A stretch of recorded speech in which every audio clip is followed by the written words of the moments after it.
Hello everyone. मेरा नाम है Sandeep Das Gupta and welcome to एचईवर्ल्डी। आज हम लोग एनसीईआरटी क्लास 9 पॉलिटी का चैप्टर 2 का पार्ट 3 शुरू करने जा रहे हैं। प्रीवियस चैप्टर के लेक्चर्स अपलोड हो चुके हैं और मैंने क्लास 9 पॉलिटी का एक सेपरेट प्लेलिस्ट भी क्रिएट कर दिया है। प्लेलिस्ट का लिंक आपको इस वीडियो के डिस्क्रिप्शन बॉक्स में मिल जाएगा, तो जो लोग नए आए हैं वहां से उन वीडियोस को देख सकते हैं। मैं पढ़ाते हुए इंपॉर्टेंट पॉइंट्स को स्टार मार्क करता हुआ चलूंगा, तो अगर आप बुक से पढ़ रहे हैं आप भी उन पॉइंट्स को स्टार मार्क कर लें, या फिर अगर आप नोट्स बना रहे हैं तो अपने नोट्स में उन पॉइंट्स को लिख लें, क्योंकि वहां से क्वेश्चन आने के चांसेस ज्यादा होते हैं। अगर आपको कुछ डाउट हो तो आप मुझसे कमेंट्स में पूछ सकते हैं, या फिर आप मुझसे इंस्टाग्राम पे पूछ सकते हैं। इंस्टाग्राम का लिंक आपको इस वीडियो के डिस्क्रिप्शन बॉक्स में मिल जाएगा। एनसीईआरटी के बुक्स को आप एनसीईआरटी की वेबसाइट से फ्री में डाउनलोड कर सकते हैं, तो वहां से आप इस बुक को डाउनलोड कर लें और आज का लेक्चर देखने के बाद एक बार इस चैप्टर को पढ़ लें, जिससे कि आपको और अच्छे से समझ में आ जाएगा। तो चलिए अब आज का लेक्चर शुरू करते हैं। चैप्टर 2, कॉन्स्टिट्यूशनल डिजाइन, संविधान निर्माण। हम लोगों ने प्रीवियस लेक्चर्स में चैप्टर 2 के पार्ट 1 को और पार्ट 2 को कवर कर लिया है। आपको इस वीडियो के डिस्क्रिप्शन बॉक्स में चैप्टर 2 के पार्ट 1 और पार्ट 2 के लेक्चर का लिंक मिल जाएगा। अगर आपने वो वीडियोस नहीं देखे हैं तो पहले आप उन्हें देख लें, फिर आज के लेक्चर के साथ कंटिन्यू करें, जिससे कि आपको और अच्छे से समझ में आ जाएगा। आज हम लोग चैप्टर 2 के पार्ट 3 को कवर करेंगे।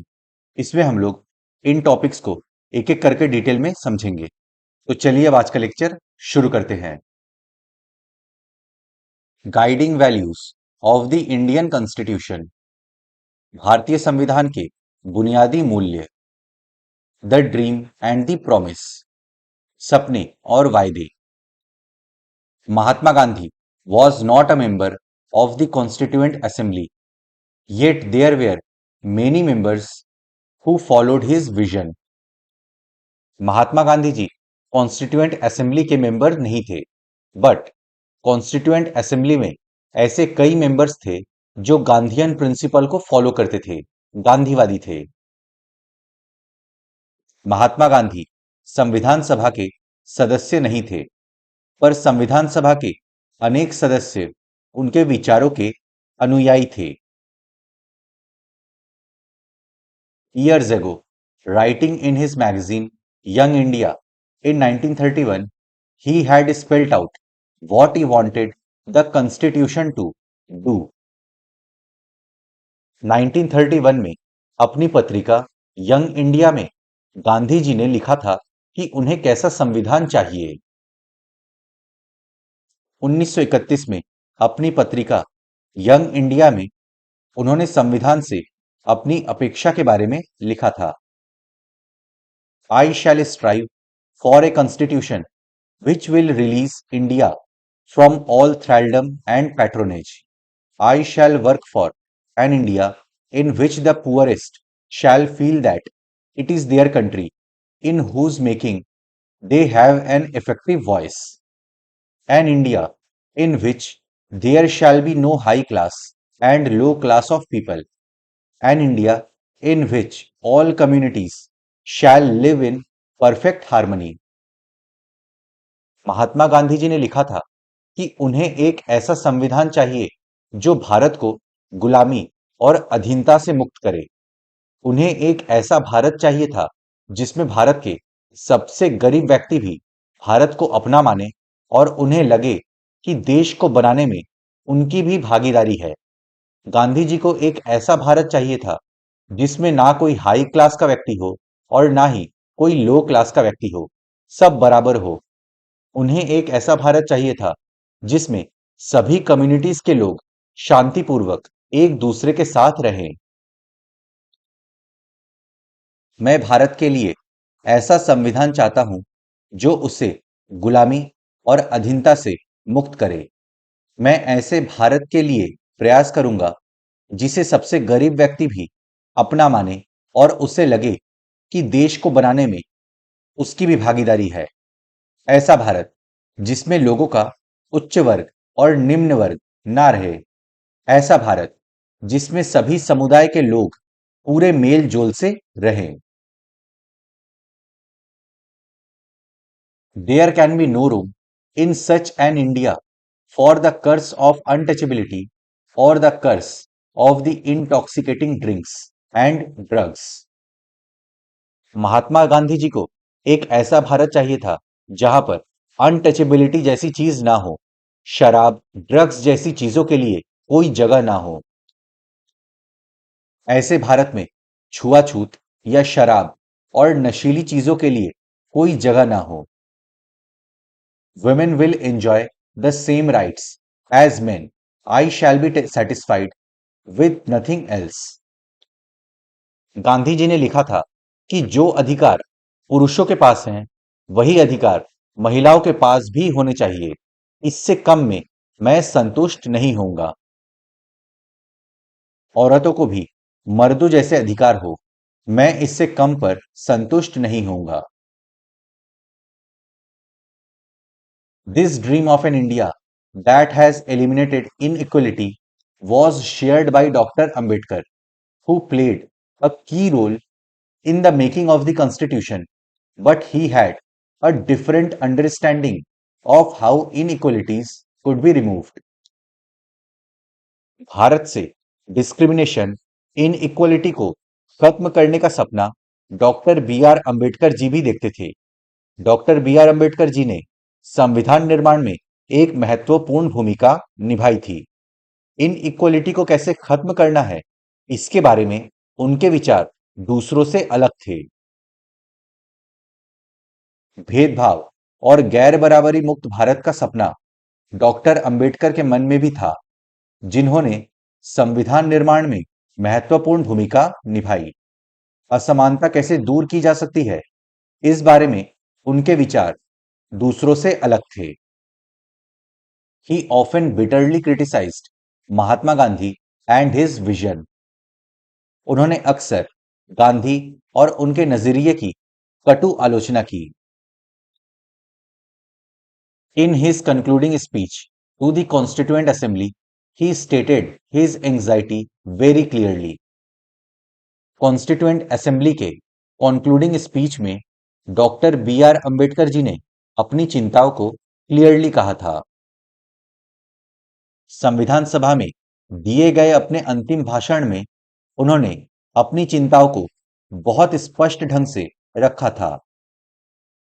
On the 26th of January 1950, we are going to enter a life of contradictions. In politics, we will have equality, and in social and economic life, we will have inequality. 26 जनवरी 1950 को हम contradictions यानी विरोधाभासी वाले जीवन में प्रवेश करने जा रहे हैं। कॉन्ट्रडिक्शंस क्योंकि जहां पॉलिटिक्स में भारत में इक्वलिटी होगी, वहीं सोशल और इकोनॉमिक लाइफ में इनइक्वलिटी होगी। 26 जनवरी 1950 को हम विरोधाभासों से भरे जीवन में प्रवेश करने जा रहे हैं। राजनीति के मामले में हमारे यहाँ समानता होगी, पर आर्थिक और सामाजिक जीवन असमानताओं से भरा होगा। In politics we will be recognising the principle of one man one vote and one vote one value. Bharat में हम वन मैन वन वोट के प्रिंसिपल को फॉलो करेंगे, मतलब एक व्यक्ति को एक वोट देने का अधिकार होगा और सभी वोट का वैल्यू सेम होगा। राजनीति में हम एक व्यक्ति एक वोट और हर वोट का समान महत्व के सिद्धांत को मानेंगे। In our social and economic life we shall by reason of our social and economic structure continue to deny the principle of one man one value. उन्होंने कहा कि हमारे सोशल और इकोनॉमिक लाइफ के स्ट्रक्चर के कारण हम अपने सोशियो इकोनॉमिक लाइफ में वन मैन वन वैल्यू के प्रिंसिपल को डिनाय करते रहेंगे। अपने सामाजिक और आर्थिक जीवन में हम अपने सामाजिक और आर्थिक ढांचे के कारण ही एक व्यक्ति एक वोट के सिद्धांत को नकारना जारी रखेंगे। How long shall we continue to live this life of contradictions? How long shall we continue to deny equality in our social and economic life. If we continue to deny it for long, we will do so only by putting our political democracy in peril. हम कब तक ऐसे contradiction वाले life में जीते रहेंगे? कब तक हम सोशल एंड इकोनॉमिक लाइफ में इक्वलिटी को डिनाई करते रहेंगे? अगर हम ज्यादा समय तक इसे डिनाई करते रहे तो हमारा पॉलिटिकल डेमोक्रेसी खतरे में पड़ जाएगा। हम इस विरोधाभासपूर्ण जीवन को कितने लंबे समय तक जीते रहेंगे? हम अपने सामाजिक और आर्थिक जीवन में कब तक समानता को नकारते रहेंगे? अगर ये नकारना ज्यादा लंबे समय तक चला तो हम अपने राजनीतिक लोकतंत्र को ही संकट में डालेंगे। अब हम लोग का नेक्स्ट टॉपिक है फिलोसॉफी ऑफ द कॉन्स्टिट्यूशन, संविधान का दर्शन। Values that inspired and guided the freedom struggle and were in turn nurtured by it formed the foundation for India's democracy.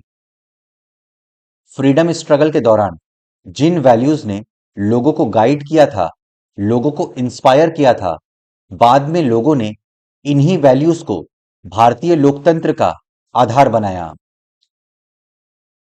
जिन मूल्यों ने स्वतंत्रता संग्राम की प्रेरणा दी और उसे दिशा निर्देश दिए तथा जो इस क्रम में जांच परख लिए गए, वे ही भारतीय लोकतंत्र का आधार बने।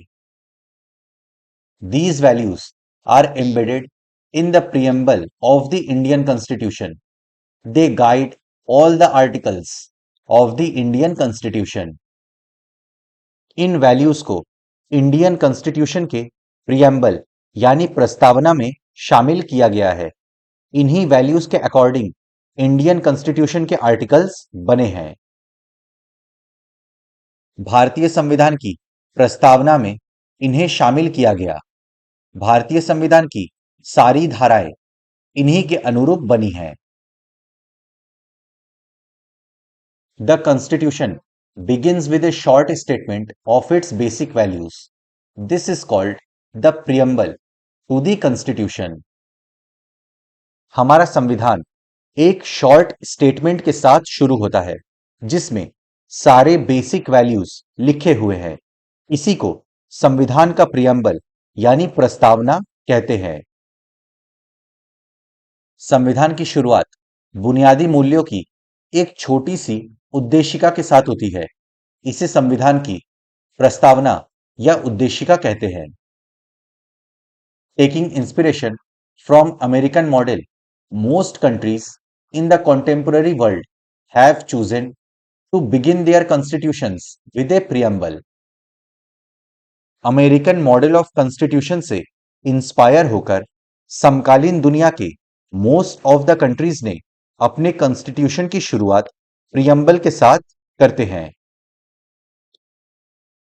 अमेरिकी संविधान की प्रस्तावना से प्रेरणा लेकर समकालीन दुनिया के अधिकांश देश अपने संविधान की शुरुआत एक प्रस्तावना के साथ करते हैं। The preamble of the constitution reads like a poem on democracy. It contains the philosophy on which the entire constitution has been built. Constitution के प्रियम्बल को पढ़ने से ऐसा लगता है जैसे आप डेमोक्रेसी पर एक पोएम पढ़ रहे हैं। प्रियम्बल में वो फिलोसॉफी, वो दर्शन शामिल होता है जिसके बेसिस पर पूरे संविधान का निर्माण हुआ है। संविधान की प्रस्तावना लोकतंत्र पर एक खूबसूरत कविता सी लगती है।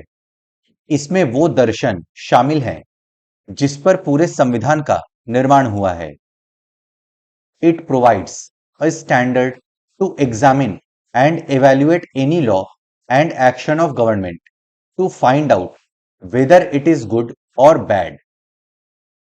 इसे पढ़कर हम सरकार द्वारा लिए गए किसी भी एक्शन को, सरकार द्वारा इंट्रोड्यूस किए गए किसी भी नए लॉ को एग्जामिन कर सकते हैं, इवैल्यूएट कर सकते हैं कि नया लॉ या कोई नया फैसला अच्छा है या बुरा है। ये दर्शन सरकार के किसी भी कानून और फैसले के मूल्यांकन और परीक्षण का मानक तय करता है। इसके सहारे परखा जा सकता है कि कौन कानून, कौन फैसला अच्छा या बुरा है। It is the soul of the Indian constitution. इसमें भारतीय संविधान की आत्मा बसती है। इस पॉइंट को आप स्टार मार्क कर लीजिए क्योंकि ये आपसे पूछा जा सकता है। Let us read the preamble of our Constitution very carefully and understand the meaning of each of its key words. हम अपने संविधान के प्रियम्बल को पढ़ेंगे और उसमें आए एक एक कीवर्ड्स को अच्छे से समझेंगे। आइए हम अपने संविधान की प्रस्तावना को बहुत सावधानी से पढ़ें और उसमें आए प्रत्येक महत्वपूर्ण शब्द के मतलब को समझें। हम अपने कॉन्स्टिट्यूशन के प्रियम्बल को पढ़ते हैं। We the people of India having solemnly resolved to constitute India into a sovereign, socialist, secular, democratic republic and to secure to all its citizens justice, social, economic and political, liberty of thought, expression, belief, faith and worship, equality of status and of opportunity, and to promote among them all fraternity, assuring the dignity of the individual and the unity and integrity of the nation. In our Constituent Assembly, this 26th day of November 1949, do hereby adopt, enact and give to ourselves this Constitution. तो ये है आपका preamble. इसे आप star mark कर लीजिए और इसे आप याद कर लीजिए क्योंकि ये आपसे पूछा जा सकता है। देखिए, सोशलिस्ट और सेक्युलर जो शब्द हैं वो ओरिजिनल प्रियम्बल में नहीं थे। इसे 42nd constitutional amendment act of 1976 से ऐड किया गया है। इस पॉइंट को भी आप स्टार मार्क कर लीजिए क्योंकि ये भी आपसे पूछा जा सकता है। अब एक एक करके प्रियम्बल के कीवर्ड्स को समझते हैं। We the people of India, हम भारत के लोग, भारत को। The Constitution has been drawn up and enacted by the people through their representatives and not handed down to them by a king or any outside powers. Bharat के संविधान का निर्माण और उसका इनैक्टमेंट लोगों ने अपने रिप्रेजेंटेटिव्स के माध्यम से किया है, ना कि इसे किसी आउटसाइड पावर ने या किसी राजा ने दिया है। इसलिए हम we the people of India कहते हैं। भारत के संविधान का निर्माण और अधिनियमन भारत के लोगों ने अपने प्रतिनिधियों के माध्यम से किया है, ना कि इसे किसी राजा या बाहरी आदमी ने उन्हें दिया है। सोवरेन, प्रभुत्व संपन्न। People have supreme right to make decisions on internal as well as external matters. Bharat के इंटरनल और एक्सटर्नल मैटर्स में भारत के लोगों के पास सुप्रीम राइट है, सर्वोच्च अधिकार है फैसले लेने का।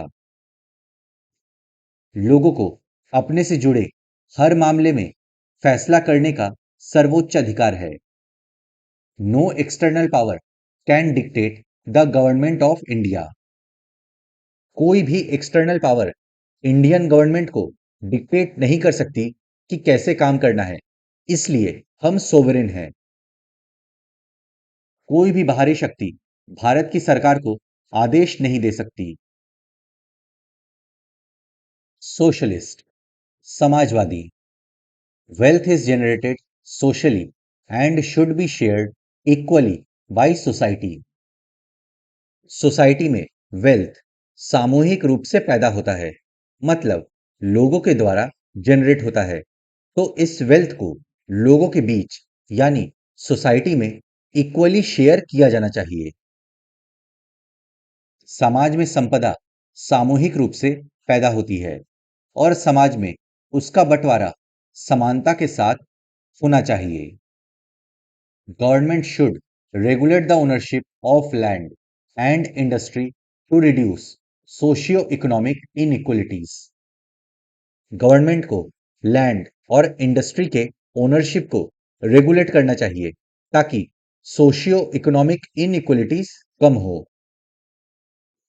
सरकार जमीन और उद्योग धंधों की हकदारी से जुड़े कायदे कानून इस तरह बनाए कि सामाजिक आर्थिक असमानताएं कम हो। सेक्युलर, पंथ निरपेक्ष, citizens have complete freedom to follow any religion, but there is no official religion. नागरिकों को कोई भी रिलीजियन फॉलो करने की स्वतंत्रता है, लेकिन भारत का कोई ऑफिशियल रिलीजियन नहीं है। नागरिकों को किसी भी धर्म को मानने की पूरी स्वतंत्रता है, लेकिन कोई धर्म आधिकारिक नहीं है। Government treats all religious beliefs and practices with equal respect. Government सभी रिलीजियस बिलीफ्स और प्रैक्टिसेस को इक्वल रिस्पेक्ट देती है। सरकार सभी धार्मिक मान्यताओं और आचरणों को समान सम्मान देती है। डेमोक्रेटिक, लोकतंत्रात्मक, a form of government where people enjoy equal political rights, elect their rulers and hold them accountable. एक ऐसा फॉर्म ऑफ गवर्नमेंट जहां लोगों के पास इक्वल पॉलिटिकल राइट्स हैं, लोग अपने शासक को खुद चुन सकते हैं और सरकार लोगों के प्रति अकाउंटेबल भी होती है। इसे डेमोक्रेसी कहते हैं। सरकार का एक ऐसा स्वरूप जिसमें लोगों को समान राजनीतिक अधिकार प्राप्त रहते हैं, लोग अपने शासन का चुनाव करते हैं और उसे जवाबदेह बनाते हैं। The government is run according to some basic rules. Government अपने मन मर्जी से कुछ भी नहीं कर सकती, उसे कुछ बेसिक रूल्स के अकॉर्डिंग चलना पड़ता है। ये सरकार कुछ बुनियादी नियमों के अनुरूप चलती है।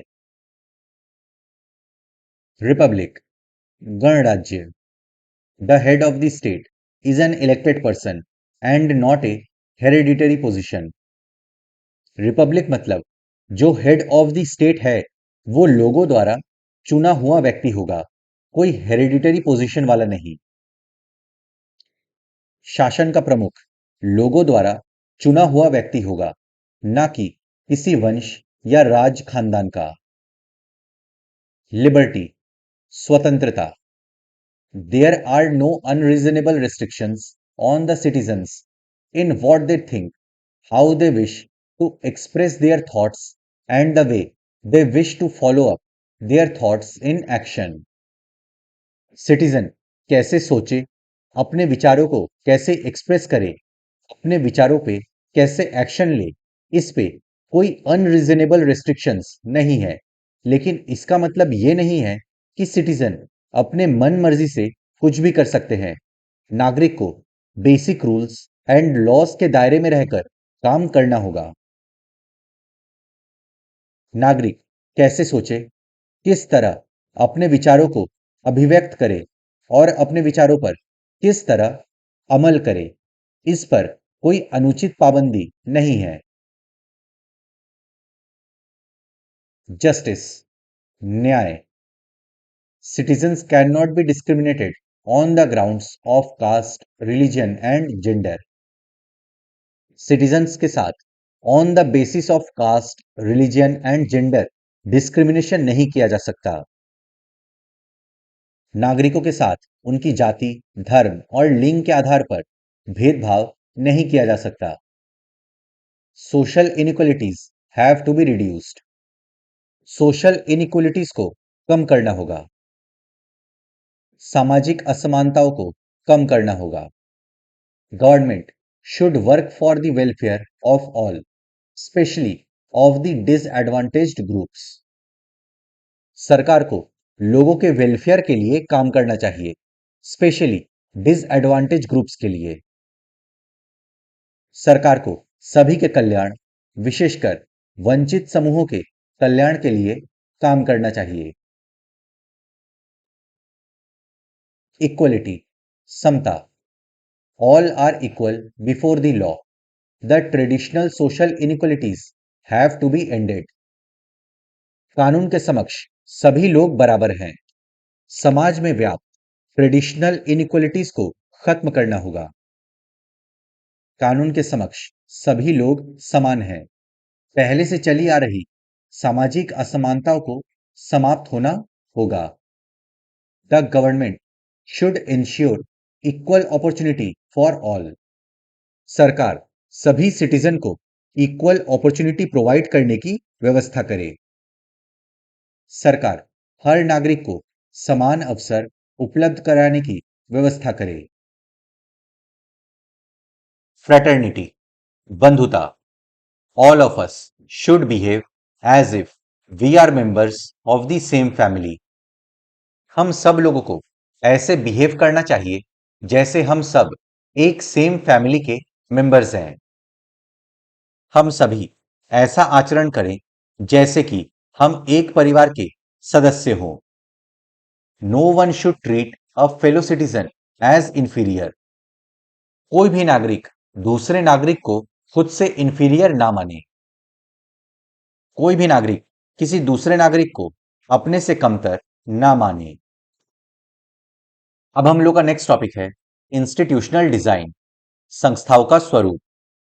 A constitution is not merely a statement of values and philosophy. संविधान सिर्फ वैल्यूज और फिलोसॉफी के स्टेटमेंट भर नहीं है। संविधान सिर्फ मूल्यों और दर्शन का बयान भर नहीं है।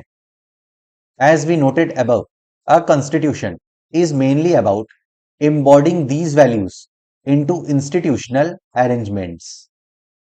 जैसे कि हमने समझा कि इन वैल्यूज एंड फिलोसॉफी के बेसिस पर संविधान का निर्माण हुआ है। संविधान में इन वैल्यूज को संस्थागत रूप देने की कोशिश की गई है। जैसा कि हमने पहले जिक्र किया है, संविधान इन मूल्यों को संस्थागत रूप देने की कोशिश है। Much of the document called Constitution of India is about these arrangements. It is a very long and detailed document. Therefore, it needs to be amended quite regularly to keep it updated. Constitution of India में most of the document में इन्हीं institutional arrangements की बात की गई है। ये एक बहुत ही डिटेल्ड एंड लॉन्ग डॉक्यूमेंट है, इसलिए इसे टाइम टू टाइम अपडेट करने के लिए अमेंडमेंट करना पड़ता है। जिसे हम भारत का संविधान कहते हैं, उसका अधिकांश हिस्सा इन्हीं व्यवस्थाओं को तय करने वाला है। ये एक बहुत ही लंबा और विस्तृत दस्तावेज है, इसलिए समय समय पर इसे नया रूप देने के लिए इसमें बदलाव की जरूरत पड़ती है। Those who crafted the Indian Constitution felt that it has to be in accordance with people's aspirations and changes in society. They did not see it as a sacred, static and unalterable law। संविधान निर्माताओं को लगा कि संविधान को लोगों के aspirations के अनुसार बनाना चाहिए और समाज में हो रहे चेंजेस के अकॉर्डिंग इसका निर्माण करना चाहिए। कॉन्स्टिट्यूशन मेकर्स ने कॉन्स्टिट्यूशन को एक सेक्रेट, स्टैटिक और ना बदले जा सकने वाले कानून के रूप में नहीं देखा था। भारतीय संविधान के निर्माताओं को लगा कि इसे लोगों की भावनाओं के अनुरूप चलना चाहिए और समाज में हो रहे बदलावों से दूर नहीं रहना चाहिए। उन्होंने इसे पवित्र, स्थायी और ना बदले जा सकने वाले कानून के रूप में नहीं देखा था। So, they made provisions to incorporate changes from time to time. These changes are called constitutional amendments। संविधान निर्माताओं ने ऐसे प्रोविजंस दिए जिसमें जरूरत पड़ने पर टाइम टू टाइम संविधान में चेंजेस किए जा सके। इन्हीं चेंजेस को कॉन्स्टिट्यूशनल अमेंडमेंट यानी संविधान संशोधन कहते हैं। इसलिए उन्होंने बदलावों को समय समय पर शामिल करने का प्रावधान भी रखा। इन बदलावों को संविधान संशोधन कहते हैं। Constitutional amendment, a change in the constitution made by the supreme legislative body in a country. देश की सुप्रीम लेजिस्लेटिव बॉडी द्वारा जब कॉन्स्टिट्यूशन में चेंजेस किए जाते हैं उसे कॉन्स्टिट्यूशनल अमेंडमेंट कहते हैं। संविधान संशोधन, देश की सर्वोच्च विधायी संस्था द्वारा उस देश के संविधान में किया जाने वाला बदलाव। The constitution describes the institutional arrangements in a very legal language. संविधान में इंस्टीट्यूशनल अरेंजमेंट्स को बहुत ही लीगल लैंग्वेज में डिस्क्राइब किया गया है। संविधान ने संस्थागत व्यवस्था को बड़ी कानूनी भाषा में दर्ज किया है। If you read the constitution for the first time, it can be quite difficult to understand. Yet, the basic institutional design is not very difficult to understand. अगर आप पहली बार संविधान को पढ़ेंगे तो हो सकता है कि इसके लैंग्वेज को समझना थोड़ा मुश्किल लगे आपको, बट इसका जो बेसिक इंस्टीट्यूशनल अरेंजमेंट है उसे समझना मुश्किल नहीं है। अगर आप संविधान को पहली बार पढ़े तो इसे समझना मुश्किल लगेगा, फिर भी संस्थाओं के बुनियादी स्वरूप को समझना बहुत मुश्किल नहीं है। Like any constitution, the Indian constitution lays down a procedure for choosing persons to govern the country. किसी भी संविधान की तरह भारतीय संविधान में भी वो प्रोसीजर बताए गए हैं जिसके अनुसार शासकों का चुनाव किया जाएगा। किसी भी संविधान की तरह भारतीय संविधान भी वे नियम बताता है जिसके अनुसार शासकों का चुनाव किया जाएगा। It defines who will have how much power to take which decisions and it puts limits to what the government can do by providing some rights to the citizen that can not be violated. इसमें clearly लिखा है कि किसके पास कौन सी decision लेने के लिए कितनी पावर होगी।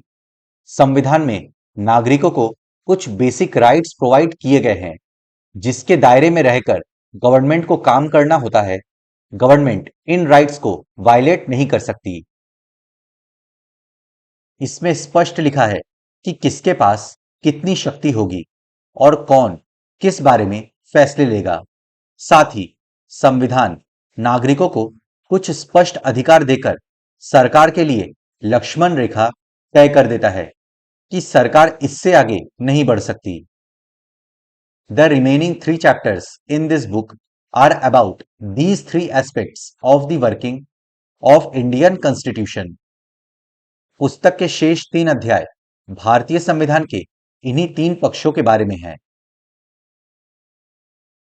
We shall look at some key constitutional provisions in each chapter and understand how they work in democratic politics. हम आगे आने वाले चैप्टर्स में कुछ मेन कॉन्स्टिट्यूशनल प्रोविजंस को समझेंगे और ये भी समझेंगे कि ये डेमोक्रेटिक पॉलिटिक्स में कैसे काम करती हैं। प्रत्येक अध्याय में हम कुछ प्रमुख संवैधानिक प्रावधानों पर नजर डालेंगे और ये समझने की कोशिश करेंगे कि लोकतांत्रिक राजनीति में ये किस तरह काम करते हैं। But this text book will not cover all the salient features of the institutional design in the Indian Constitution. Some other aspects will be covered in your textbook next year. लेकिन यह किताब भारतीय संविधान के द्वारा स्थापित सारी प्रमुख संस्थाओं और व्यवस्थाओं को नहीं समेटती। इसके कुछ पहलुओं पर आपके अगले वर्ष की किताब में चर्चा होगी। तो फ्रेंड्स, इसी के साथ हम लोग का चैप्टर 2 समाप्त होता है। मैं आशा करता हूं कि आपको सब कुछ समझ में आ गया होगा। अगर आपको फिर भी कुछ डाउट है तो आप मुझसे कमेंट से पूछ सकते हैं या फिर इंस्टाग्राम पे पूछ सकते हैं। अपने फ्रेंड्स के साथ इस वीडियो को शेयर करें। वीडियो पसंद आए तो लाइक करें, चैनल को सब्सक्राइब करें। मैं मिलता हूं आपसे नेक्स्ट लेक्चर में। Good day to everyone. जय हिंद।